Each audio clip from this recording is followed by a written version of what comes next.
Olá, você que nos assiste pela TV Câmara Natal, no ar, mais um programa Letras Potiguares. E você já sabe, né? Esse encontro semanal com a história, com a cultura, com a literatura, com a arte do Rio Grande do Norte. Hoje eu tenho uma convidada bem especial, uma pessoa que eu acho que ela nem sabe, mas eu a admiro muito e tenho muita estima por ela também, porque além de gostar do seu trabalho literário, eu também gosto muito da pessoa. Então, seja bem-vinda, Geralda Efigênia. É uma honra para o Letras Potiguares receber você aqui. Ai, obrigada, você já começou me emocionando, bem poética. É um prazer também estar aqui conversando sobre literatura e as letras da nossa terra, né? O nosso fazer enquanto escritora, professora, cordelista, das vivências da nossa terra potiguar. Geralda, eu não participo de muitos coletivos, assim, de muitos grupos, porque é uma dificuldade mesmo que eu tenho. Mas eu estou sempre com o radar ligado, então eu estou vendo tudo que acontece. Eu estou vendo tudo que acontece, né? Acompanho, vejo as coisas, enfim. E eu gostaria de dizer que você fique bem à vontade, que aqui a gente está num bate-papo, não é uma entrevista, é um bate-papo. Então eu gostaria de começar com um mote para você falar. Você por você, literariamente falando. Quem é Geralda Efigênia? É uma mulher professora, filha de professora e filha de poeta repentista, Zé Milanês e Nezinha Macedo. Fui criada num ambiente que propicia isso que eu vivo hoje, né? A literatura, a escrita era cotidiano na minha casa, as lembranças da minha mãe professora e meu pai repentista e cordelista, sentado à mesa escrevendo, isso até me emociona falar. Foi nesse ambiente que eu comecei a gostar da leitura e da literatura. E comecei lendo os sonetos de Neymar de Barros. Não sei no contexto da época se era uma febre Neymar de Barros, mas eu li os livros dele e os sonetos e me identifiquei. E me arrisquei a fazer sonetos com apenas 16 anos. E por aí fui lendo, eu me considero boa leitora, e fui lendo e cresci, me tornei professora porque era o que eu queria ser. E a coisa foi fluindo e foi acontecendo, e criei meus filhos também nesse fazer. Hoje minhas netas, que eu compro os livros e quero que elas leiam, e estou quase conseguindo, porque uma já escreveu um livro. Então, eu sou essa, que gosto de ler, gosto da literatura. O cordel entrou como vivência na minha vida há bem pouco tempo, por meio de um projeto que eu fiz como professora. Aí foi que, nesse trabalho, poesia, cordel, aí eu comecei a fazer também, e hoje já até sou da Academia Norte Rio Grandense de Literatura de Cordel. E hoje eu me dedico mais ao cordel, mas também eu faço outras coisas, conto, só que o cordel é o mais... Recuperando um pouco a sua fala, a gente vê muito hoje assim, o trabalho, a dificuldade e o empenho que os professores têm, né, especialmente os de língua portuguesa, para colaborar com o letramento literário dos seus estudantes, né? E aí o que você falou no início, eu achei super interessante, porque você foi nesse sentido privilegiada pelo fato de ter nascido num ambiente letrado, né, propício. E aí isso deve ter feito muita diferença nas suas escolhas profissionais. Isso. E tudo mais, né? E assim, como é que seus pais viviam isso? Assim, você falou que seu pai era cordelista, mas ele produzia, ele chegou a publicar alguma coisa ou era mesmo na oralidade? Não, ele viveu a época da oralidade, né? Era dupla, inclusive a dupla que ele fazia era com o cordelista Manuel Macedo, que é o meu patrono na academia. Sim. de cordel, e era dupla com meu pai. E ele era irmão da minha mãe, Manuel Macedo. E foi por meio dele que meu pai casou com minha mãe. Então, meu pai teve os áureos momentos dele com a literatura oral, mas ele também tem os cordéis e tem o material publicado, Tem inclusive. esse material publicado? Tem. Você já fez um apanhado desse material? Já, nós temos minha irmã, professora doutora Gorete Macedo, ela fez o livro da vida dele e outra irmã minha, Geni Macedo, que é da academia também, inclusive ela é quem é a imortal dele, que ele é o patrono, né, na academia, sim. E ela fez um apanhado do material dele e tornou em coletânea. Pela atividade do livro, hoje nós temos, não é nosso, mas o material dele, o acervo dele, é o ponto de memória lá no assentamento José Milanês, que é o nome dele, e tem o ponto de memória José Milanês, lá em Lagoa Nova. Esse assentamento? Lagoa Nova. Município de Lagoa Nova. Lagoa Nova, é. Você é de lá? Não. Eu nasci em Cerro Corá, de onde saí criança. Com 6 meses de idade, portanto, não há lembrança.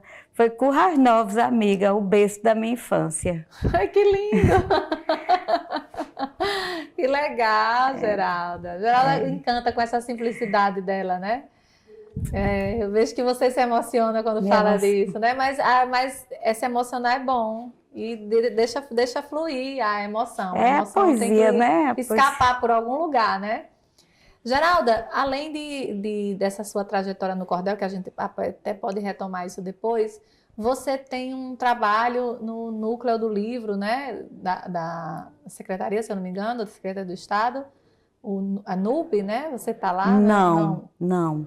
Eu trabalho na secretaria, mas na subcoordenadoria de ensino fundamental. Sim, lá na SUEF. Já na SUEF. Mas eu sou bem próxima do núcleo do livro, da leitura e da biblioteca. O pessoal tem esse trabalho lá, né? Eu sou bem próxima deles e a gente tem uma comunhão muito bacana com o livro, até porque é o que eu vivo, né? É o que você vive. E como é que começou, assim, como foram os seus primeiros passos? Você disse que aos 16 anos, publicou seu primeiro cordel, mas aí quando foi que você começou a se envolver com esses coletivos? Quais são os coletivos que você participa? Eu queria que você falasse um pouco sobre isso também. Como é que você começou aí, de forma mais em grupo, né? Menina, tudo começou... Pode mostrar o material. Tudo começou em sala de aula. Eu ensinava no Instituto Ari Parreiras. Havia passado um tempo na Secretaria de Educação e voltei para a sala de aula. Aí, quando me deparei com a sala de aula, um outro contexto, eu sentia necessidade, eu tinha que alfabetizar. Eu sentia a necessidade de fazer uma atividade que chamasse a atenção dos meus alunos e que esses meus alunos aprendessem a ler, porque seria o resultado no final do ano, né? Então, todo dia quando eu chegava na sala de aula, eu encontrava com os pais na sala de aula, na porta, e eles conversando e as crianças na sala, e aquilo me incomodava. E um dia eu comecei a pensar, eu tenho que fazer algo que seja os pais e os alunos presentes. Aí eu elaborei um projeto chamado Poesia na Escola, a arte de ler e escrever em versos, e chamei os pais, eles adentraram a sala de aula no Instituto Ari Parreiras, e eu coloquei para eles qual era a minha intenção, mostrei o projeto e disse como seria esse trabalho, falei assim didaticamente, mas também explicando para alguns o que era o alfabetizar e a necessidade deles. A partir daí eles apoiaram, eu disse, então vamos fazer uma cooperativa para que a gente possa lançar o livro no final do ano. E eles aplaudiram e eu comecei o trabalho. A partir de um desafio, Michele, com as crianças, eles brincando muito, e eu lancei o desafio. Uma sobrinha minha, ela escrevia ela, na mesma idade dos meus alunos, com 8 anos, ela escrevia e eu mostrei a foto dela e o que ela havia escrito. E aí eles pararam e aceitaram a proposta. A partir daí eu fui, todo o trabalho que eu fazia na sala de aula, desde trabalhar o nome no quadro, eu trabalhava com a quadrinha, porque a criança ela não entende o cordel, não entende a poesia, mas a quadrinha folclórica, que sempre se trabalha na escola, eles compreendem do cordel bem. Não é Não, muito simples. não é. Aí, com isso, Michele, a sala de aula mudou, os pais passaram a ter vez, porque eles chegavam e podiam assistir a aula, e a escola toda compreendeu o projeto. Inclusive, qual não foi minha surpresa, que uma mãe convidou uma TV para ir à escola e eu nem sabia, e uma surpresa, e de repente era todo mundo falando por mim. Não era mais nem eu falando, era já as crianças e os pais falando. Então a gente chegou a isso aqui. Antologia Literária Infantil. É a primeira antologia literária infantil do RN. Eu ando procurando outras pessoas que queiram fazer a segunda, a terceira, porque as crianças gostam disso aqui. Eu alfabetizei 38 crianças na quadrinha e aqui está as poesias deles na época. Eu vou fazer assim para dizer uma aleatória. O Rato. Era Milena Barbosa Fernandes, 8 anos de idade, natural aqui de Natal, gosta de passear no shopping e à praia, sonha ser médica pediatra. E a opinião dela é que as pessoas não poluam a natureza. Isso que ela dizia depois das aulas, né? Aí ela escreveu: era uma vez um rato que comia muito queijo. Ficou com dor de barriga, foi parar no hospital. Na hora da cirurgia, o danadinho morreu. Oh, Deus. E assim está recheado disso. Inclusive, com o meu nome, tem um aqui que escreveu. Porque nessa época estava fazendo muito sucesso. Como será que estão essas crianças hoje, né? Eu tenho contato com algumas. Tem ainda? Tem um é fisiatra, outro é médico, outro tem uma escola. Tá todo mundo e a poesia no meio. Que coisa linda. Eles sempre falam. Aí você lembra do Zorra Total? Sim. Tinha uma gênia estagiária, Sim. chamada Efigênia. Sim. Jordão chegou com um papel escrito ainda pré-silábico. E eu não entendi nada. Aí ele foi e disse: professora, eu fiz para a senhora essa poesia. Aí eu olhei, mas eu não entendia nada da letra. Eu disse: então vem para cá, me diga como é, que eu vou anotando. Escreveu, né? Aí ele fez assim: Gênia Efigênia. Não é aquela do Zorra Total. A nossa gênia Efigênia ensina a 2ª série na escola Ari Parreiras e é uma professora alta astral. A nossa gênia Efigênia nos ensina a fazer verso e mostrar isso na rima nos ajuda a aprender sinônimo, antônimo, plural e sistema de numeral, que por sinal é legal. A nossa gênia Efigênia é assim: faz tudo parecer fácil. Quando ligo a TV e vejo a gênia Efigênia, me lembro logo de você, professora Efigênia. Que legal. Gênia, gênia, gênia. Ai, que lindo. Ou seja, ele transformou lá da TV Fez com um trabalho de intertextualidade, isso, digamos assim, né? Isso. Aí tudo isso que a gente hoje trabalha com os nossos professores, né? As crianças nesse tempo tiveram essa oportunidade de ser trabalhado com os versos, por meio de versos, como pano de fundo, né? Então foi assim um trabalho que me fez, a partir daqui, ser outra. Inclusive, eu recebi um título aqui da Câmara de Vereadores, um certificado por esse trabalho, nas escolas de Natal. E depois, aí foi quando veio depois a literatura de cordel, porque a partir disso, nas escolas do município, foi quando eu comecei a trabalhar na escola Mário C. Gomes, e foi quando veio o cordel. Pode mostrar os cordéis que você trouxe. Aí o cordel que eu escrevi, o primeiríssimo cordel foi esse aqui. Eu admiro demais quem é cordelista, porque é uma métrica, como a gente já falou, complexa, né? É um negócio assim que tem que ser bem exato. É uma habilidade. A quantidade de sílabas poéticas, né? Isso. Tem que ter todo um... Porque é a métrica e a rima. Isso. Você tem que fazer a oração. Por isso que eu eu sou de uma corrente que a criança, pelo o cognitivo dela, ela não tem a capacidade, uma criança até 11 anos, 12 anos, ela não tem a capacidade cognitiva de escrever uma oração, metrificar, que é medir, né? Isso. E rimar. 3 coisas importantes. E isso você, como professora, você sabe disso. Isso perpassa por toda uma etapa da criança cognitiva, né? Aí é impossível uma criança chegar a isso. Eu faço parte dessa corrente. Mas tem gente que diz que tem e prova mais. Em todo canto você sabe que tem aquele que se sobressai, né? Sempre tem esse que se sobressai. Então, esse foi meu primeiro cordel. Foi o cotidiano da Escola Mareci Gomes. Onde eu fui provocada pelo poeta Adhemar Macedo, já em memória, grande poeta. Ele disse, você trabalha o cordel, você fomenta o cordel, e cadê o seu? Aí eu disse, eu não sei fazer cordel. Aí ele disse, sabe que você fala, você ensina. Aí ele me provocou, eu escrevi. Quando eu mostrei a ele, ele disse, logo em 10ª, o mais difícil, eu disse, porque eu tinha coisa demais para falar.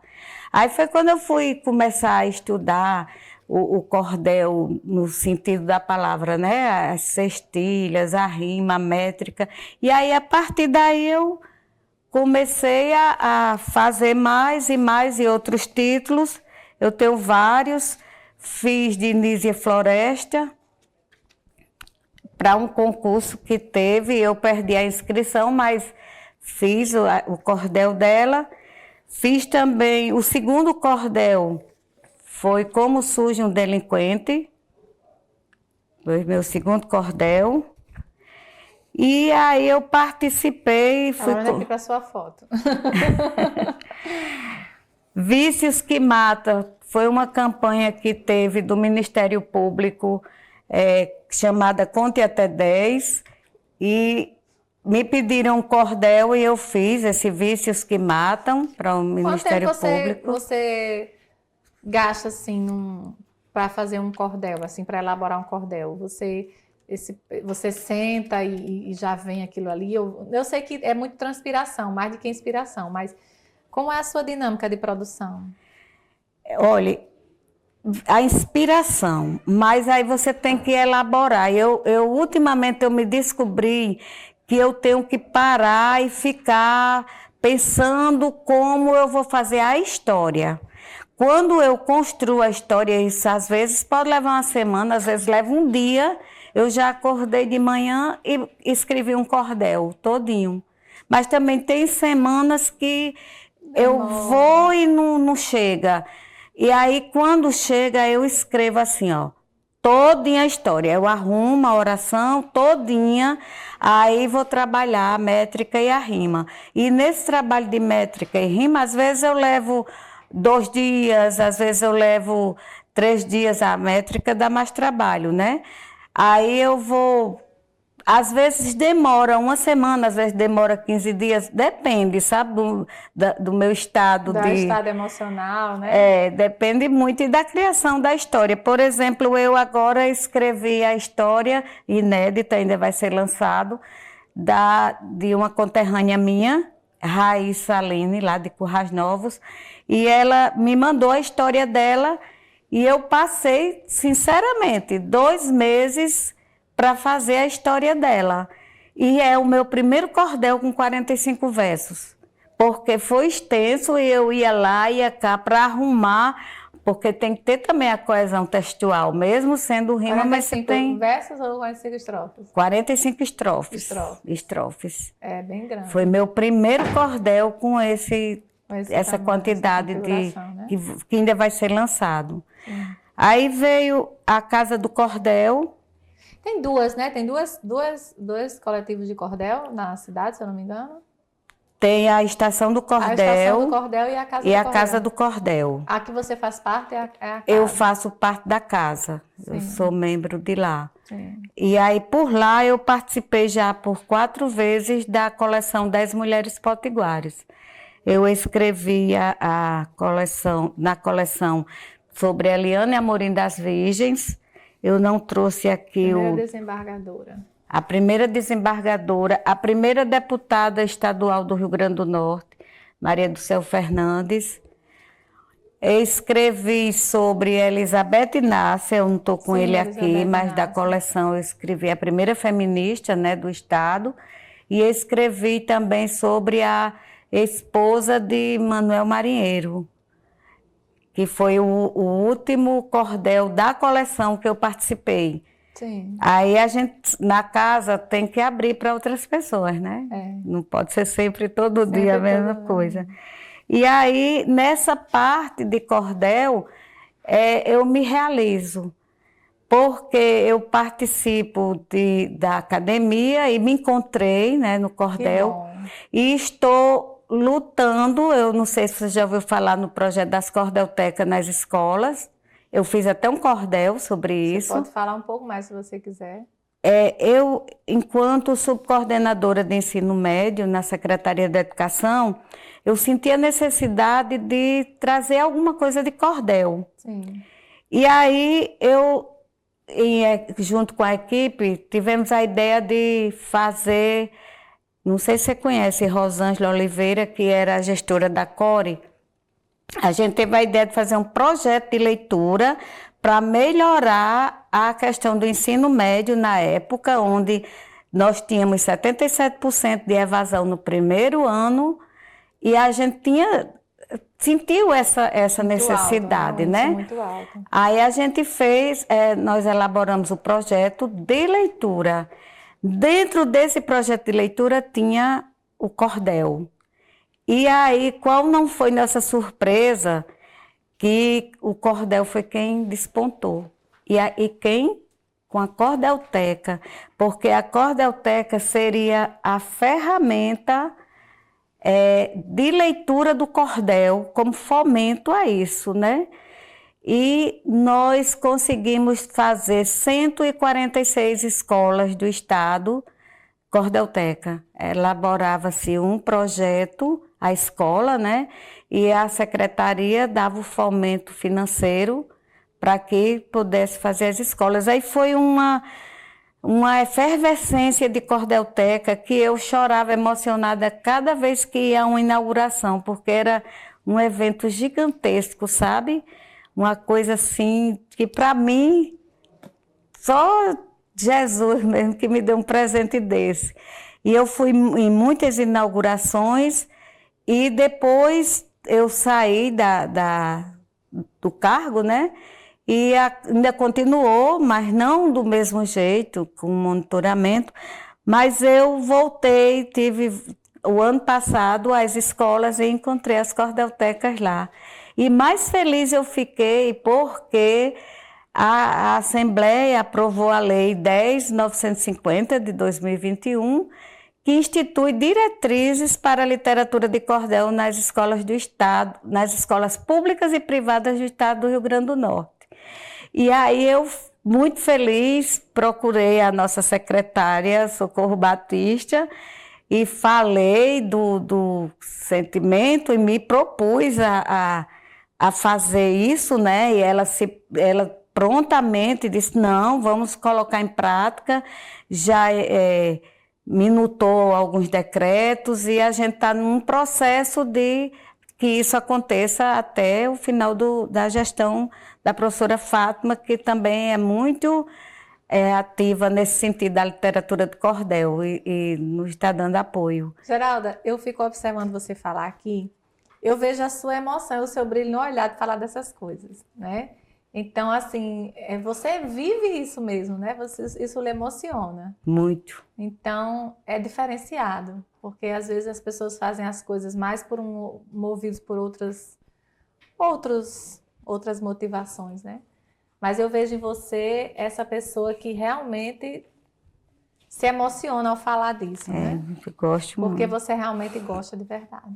Mas o que é que você trouxe mais para nos mostrar? Aí eu trouxe porque aí são trabalhos que vai acontecendo na literatura, além de fazer os cordéis, de escrever soneto, de escrever versos livres. Eu fui a primeira mulher presidente da SPVA e aprendi a fazer versos livres, viu? As pessoas acham que é escrever qualquer coisa, mas Baudelaire diz o contrário, né? Eu aprendi e gosto. De vez em quando eu também escrevo versos livres. Mas aí eu também tenho amigas que me propiciaram fazer, por exemplo, a Adélia acabou de lançar o livro dela, falando sobre cascudo, e eu fiz a orelha do livro dela. Quer dizer, trabalhos dentro da literatura que me dá esse prazer, né, de participar disso. E aí, voltando ao cordel, olhe, isso aqui é o dicionário biobibliográfico de cordelistas contemporâneos do Brasil. Todos os cordelistas do Brasil estão nesse dicionário e eu recebi o convite. Ele não é daqui, não foi feito aqui no Rio Grande do Norte, foi feito na Bahia, mas eu tive o privilégio de fazer o prefácio. Que bacana. Na pandemia eu recebi esse convite e topei fazer e tá aí, foi sucesso no país inteiro. Estou vendo aqui se tem um grande amigo meu que é um grande cordelista também. Não sei se você conhece, Lino Sapo. Demais. Lino, um abraço para você, viu? Lino, Lino é um querido. Além de ser um grande cordelista, isso, é um ser humano maravilhoso. Já esteve aqui com a gente também, conversando. Eu era professora da UVA e no Polo Riachuelo, foi quando eu encontrei com o Lino. Lino é ótimo. Lá em Riachuelo e lá em Cachoeira do Sapo. Cachoeira do Sapo. E aí, Michele, agora uma coisa que você pode até falar primeiro, né, sobre isso aqui. Esse livro é muito interessante, né, porque dentro do Compromisso Nacional da Criança Alfabetizada, com o programa de alfabetização, né, para crianças, que é o ProAlfa, e aí tem esse material, Ciranda Potiguar, um material interessantíssimo, né? Você participou também, não é isso? Esse daqui foi um presente que Deus me deu por meio de Fernanda Lessa. Fernanda Lessa é uma professora bem comprometida, também é formadora, né, do ProAlfa, e ela trabalha comigo. E quando ela recebeu o convite para fazer esse trabalho, esse aqui é o da Ciranda, é o 4º ano, aí era cordel, e ela disse, me lembrei logo de você. Aí perguntou se eu tinha, coincidentemente, aí é uma honra, né? Você está num livro didático. E esse material é muito bem feito. Pois Michele, pode falar um pouquinho mais enquanto eu mostro o cordel que está aí dentro. É um material para ser trabalhado, né? Um material de apoio para alfabetização dentro do compromisso. E aí ele é todo, o corpus dele, digamos assim, voltado muito para as coisas daqui, né? Exatamente. Aí, por esse motivo, eu estou aí nesse livro com esse cordel aqui, Lembranças de Infância, que era de uma coletânea da Associação Literária e Artística de Mulheres Potiguares, a ALAMP. Eu fui vice-presidente da ALAMP. Eu já, na época que foi fundada, me chegaram a me convidar para participar. Geralda, a gente conversou tanto que o tempo passou e a gente não percebeu, né? Foi um papo muito bacana, mas infelizmente nosso tempo da TV ele é limitado. Acho que você vai ter que depois voltar aqui em outro momento para a gente conversar mais. Então eu gostaria imensamente de agradecer a sua presença, dizer da minha alegria, renovar meus votos de estima, né? Que eu disse a você que eu estou sempre observando as coisas. A recíproca é verdadeira. E quem eu convido aqui, eu estou sempre... Tem muita gente que a gente também quer trazer, mas a gente vai trazendo aos poucos, né? Então eu gostaria de agradecer a sua presença, dizer que foi muito bom, foi leve, foi emocionante e deixar o espaço para você fazer as suas considerações para a gente se encaminhando já para o final. Eu agradeço o convite, você é uma pessoa também que desde que eu lhe conheci é uma pessoa iluminada, que Obrigada. a gente começa a conversar e sente coisas boas, paz, né? Você é essa pessoa, eu acho que você sentiu isso quando a gente se encontrou pela primeira vez, que muita coisa foi logo. Eu agradeço demais o convite e até quero fazer um convite a você também, porque eu sou secretária-geral da União Brasileira de Escritores Seccional Rio Grande do Norte e nós vamos ter agora o nosso encontro Potiguar de Escritores e eu quero contar com sua presença. Com certeza, irei sim, e sua presença e participação, né? Irei, com certeza, vamos afinar. Vou sim, vamos conversar sobre isso que já o convite já está aceito. Pronto.